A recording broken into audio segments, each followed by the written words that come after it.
कि वो सबकी हाल चाल ठीक हो। चला पढ़ाई पर ध्यान दीजिए। और इसमें जो है पहला कविता अंग्रेजी का आपके सामने में हमने प्रस्तुत किया था उस दिन, और हम ये आशा करते हैं आपसे कि आप जो है उस कविता के ऑब्जेक्टिव अर्थात वस्तुनिष्ठ प्रश्न और उसके 2 मार्क्स वाले क्वेश्चन आंसर को याद किए होइएगा। अब उसके बाद दूसरा चैप्टर आपका है कविता सेक्शन में सॉन्ग ऑफ माई सेल्फ। हाँ, एक बात और, हिंदी के कविता को भी हमने पढ़ा दिया है, जाके वीडियो को देखें और पूरे भावार्थ को समझें। तो कहने का अर्थ यह है कि chapter 2 song of my self, इससे पहले का जो चैप्टर था वो था sweetest love I do not go John down. तो एक बार मेरे साथ बोल बोल के रिवीजन कीजिए। Sweetest love I do not go John down, जन्म 1572, मरण 1631, पत्नी का नाम एन मोरे, इंग्लैंड के रहने वाले थे। जैसे हम जानते हैं कि वह एक मेटाफिजिकल पोएट थे, उसी प्रकार वाल्ट व्हिटमैन एक पीपुल्स पोएट है। कौन पोएट है बउआ? People's poet. तो आइए सीखते हैं कि सॉन्ग ऑफ माई सेल्फ के जो पोएट हैं वो है वाल्ट व्हिटमैन साहब, जिनका जन्म 1819 और इनका मरण 1892 में हुआ था। मतलब 1892 में यह जो है दुनिया को छोड़ के चले गए थे। और he is known as the people's poet. People's मतलब होता है जन कवि, इनको जन कवि के नाम से जाना जाता था। कैसे जॉन डॉन मेटाफिजिकल पोएट थे, याद कर लीजिए, एग्जाम पूछता है कि कैसे जॉन डॉन मेटाफिजिकल पोएट थे, उसी प्रकार यहाँ जो यह जान रहे हैं आप वाल्ट व्हिटमैन साहब को, यह पीपुल्स पोएट थे बउआ, मतलब जन कवि थे। आगे है कि बॉर्न इन अमेरिका। अच्छा, जॉन डॉन का जन्म कहां? इंग्लैंड में, लेकिन वाल्ट व्हिटमैन का जन्म अमेरिका। तो रे पूर्वक जन्म भेले अमेरिका में तकी इंडियन पोएट होते ना, जन्म अमेरिका में तो अमेरिकन पोएट, और उनका जन्म इंग्लैंड में तो इंग्लिश पोएट। अब अगला बात है कि यह कारपेंटर भी रहे। कारपेंटर मतलब बढ़ई, और प्रिंटर, प्रिंटर मतलब मुद्रण करने वाला प्रिंटर, प्रिंट जो होता है ना। अच्छा, टीचर मतलब शिक्षक, और एडिटर संपादक, समाचार उमाचार में संपादक नहीं होते, संपादक भी थे। And was nurse during the civil war, और वॉलंटियर है ना, इनको जो है ये वॉलंटियर थे। क्या थे बुआ? हो वॉलंटियर। वॉलंटियर वॉलंटियर मतलब होता है स्वैच्छिक सेवा करने वाला, मतलब कोई पैसा कौड़ी की जरूरत नहीं है, मतलब स्वेच्छा से जो है सेवा करते थे ड्यूरिंग द सिविल वॉर। के ना first world war, second world war हुआ था, ऐसे ही अमेरिका में एक बार सिविल वॉर हुआ, तो इसमें अपना मन से जो है लोगों को सेवा किए थे फ्री में, तो उसको हम वॉलंटियर कहते हैं, है ना। तो आपसे क्वेश्चन पूछेगा कि किस वॉर में जो है यह वॉलंटियर काम करे थे? In which war, during in which war? तो civil war. First world war ना मान दिया है। चलिए, leaves of grass. Leaves of grass sir क्या है ये समझिए पहले। कहिएगा सर कविता का नाम तो सॉन्ग ऑफ माई सेल्फ है, लीव्स ऑफ ग्रास क्या है? तो बुआ हो, बिना लीव्स ऑफ ग्रास को समझे हुए सॉन्ग ऑफ माई सेल्फ को आप नहीं समझ सकते हैं, क्योंकि लीव्स ऑफ ग्रास यह वाल्ट व्हिटमैन साहब की ही एक रचना है।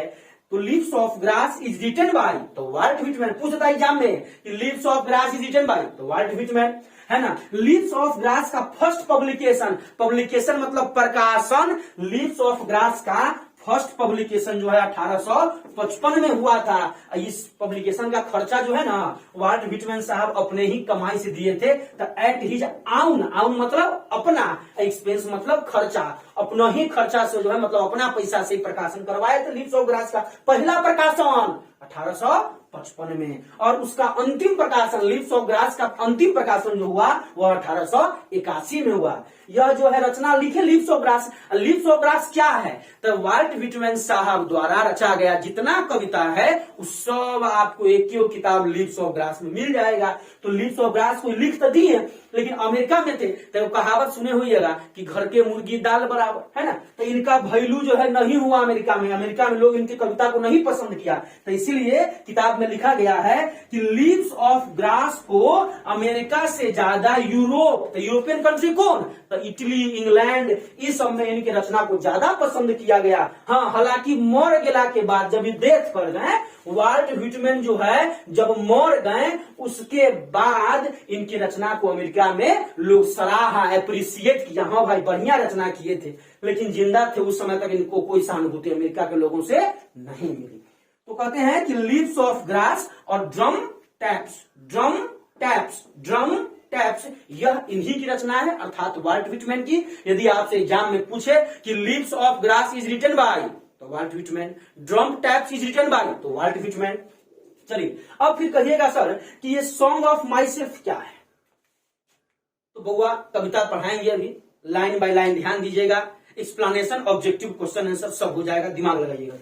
तो कहते हैं कि सॉन्ग, सॉन्ग मतलब क्या होता है, गीत। माई सेल्फ मतलब खुद के लिए, खुद के लिए गीत। और आप कहिएगा कि सर खुद के लिए कैसा गीत होता है, तो रे पूर्वक खुद के लिए गीत मतलब क्या कि भाई तू हमरा छोड़ के चल जावा। तब बहुत लोग क्या होता है कि हमरा छोड़ के तू जयहू ए जान, दीवाना तोहर मर जाई हो, ऐसा कोई बात नहीं। कभी कहते हैं कि हमको छोड़ के अगर जाना है तो आप चले जाइए, लेकिन हम अगर जिंदा हैं तो अकेले में खुश रहेंगे, मुझे कहीं खुशी ढूंढने की जरूरत नहीं है। तो सॉन्ग मतलब गाना और माई सेल्फ मतलब खुद के लिए। तो कवि ने खुद के लिए गीत गाया है और हमें इस दुनिया में एक रहने का संदेश दिया है। तो क्या है, चलिए कविता के माध्यम से हम पढ़ेंगे। अपना अपना बुक आप लोग भी निकाल लीजिए, क्योंकि जब तक आपके सामने में बुक नहीं है कविता को पूर्ण रूप से आप व्याख्या करके नहीं पढ़ सकते। ध्यान दीजिएगा। तो कवि कहते हैं कि I celebrate my self and Singh my self. Celebrate मतलब होता है मनाना, तो मनाना मतलब क्या, लोग खुशियां न मनाता हो, दुख न मनाता है। तो आई सेलिब्रेट माई सेल्फ, आई मतलब मैं, सेलिब्रेट मतलब मनाना, और माई सेल्फ मतलब मैं खुद खुशियां मनाता हूं। एंड सिंग माई सेल्फ, मैं खुद गाता हूं। And what I assume, assume मतलब बुआ मानना, और जो मैं मानता हूं यू शैल एज्यूम, कवि कहते हैं कि तुमको भी मानना पड़ेगा। हमने कहा बुआ, कवि कहते हैं कि व्हाट आई एज्यूम, मैं जो मानता हूं वह तुमको भी मानना पड़ेगा।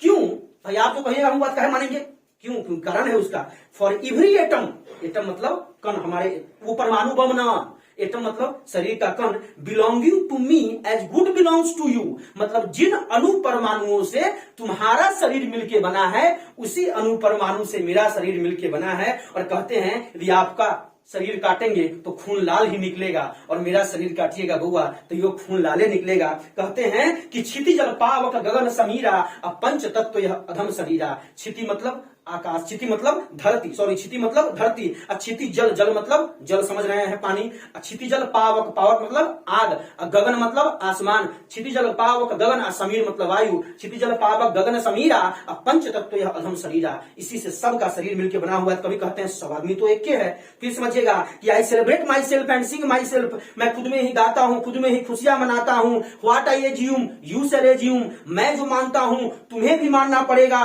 क्यों, क्योंकि for every atom belonging to me as good belongs to you, जिन अणु परमाणुओं से मेरा शरीर मिलकर बना हुआ है उसी अणु परमाणु से आपका शरीर मिलकर बना हुआ है, ये कवि कहते हैं बउआ।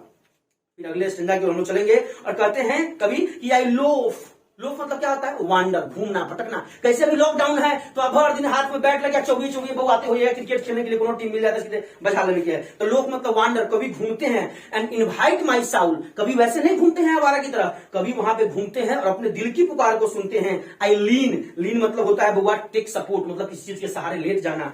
आई lean and loaf at my ease observing a spear of summer grass. Spear जानते हुएगा गांव में जब अचानक सांप निकलता है बिल में से तो लोग भल्ला लेके मारा जाता है, तो भल्ला नोखा होता है। उसी प्रकार से कवि गर्मी के मौसम में एक घास पे लेट जाते हैं, उस नुकीले घास पे, और अपने दिल के पुकार को सुनते हैं। माई टंग, कवि कहते हैं कि माई टंग, माई टंग मतलब मेरा जीव, एवरी एटम, शरीर के खून का, शरीर का एक एक कतरा, every atom of my blood, मेरे शरीर का खून का एक एक अणु, एक एक कतरा, formed from this soil this air, यहाँ की मिट्टी, यहाँ की हवा से बना है।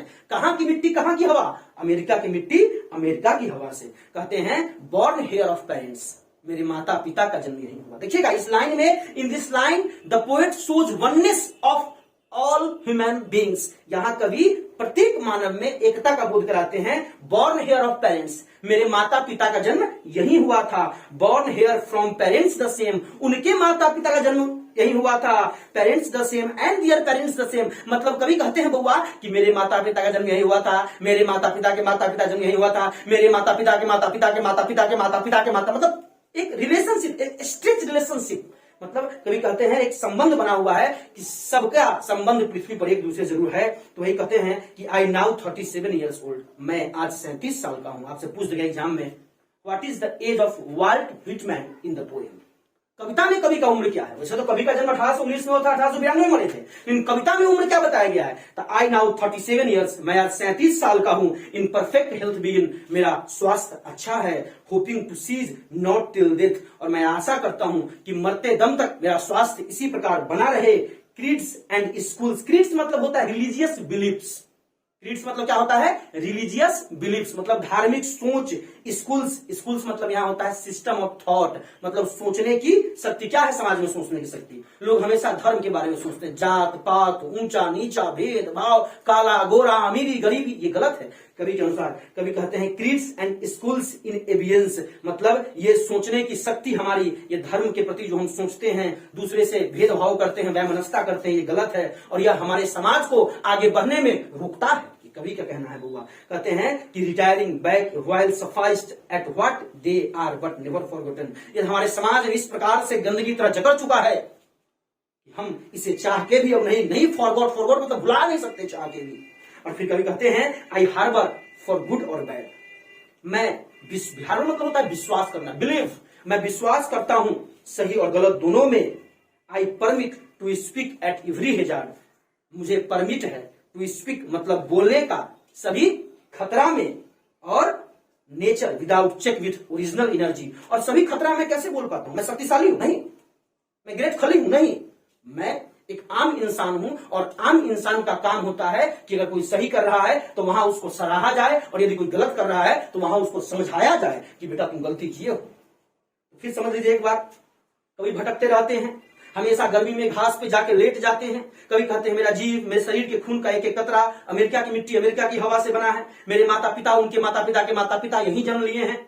एक रिलेशनशिप बता दिए कवि, उनका उम्र 37 साल है। और फिर कहते हैं कि मैं मरते दम तक चाहता हूं कि यही शरीर मेरा रहे और मैं सही गलत दोनों में बोलूं, और यह शक्ति मुझे प्रकृति के द्वारा प्रदत्त है। चलिए, यह आपका कविता था। अब इसमें आपका काम क्या है कि आप इसको बार बार देखें, पढ़ें, समझें, इसके ऑब्जेक्टिव को आपको दे दिया गया है। यदि कोई दिक्कत है तो व्हाट्सएप करें, हम उसके ऑब्जेक्टिव आपको भेज देंगे। अब आपका काम यह है कि इसके ऑब्जेक्टिव को याद कीजिए, और जो वीडियोस हम भेजते हैं उसको देखिए, अपने मित्रों को ही बताइए, लाइक कीजिए, शेयर कीजिए, सब्सक्राइब कीजिए। धन्यवाद।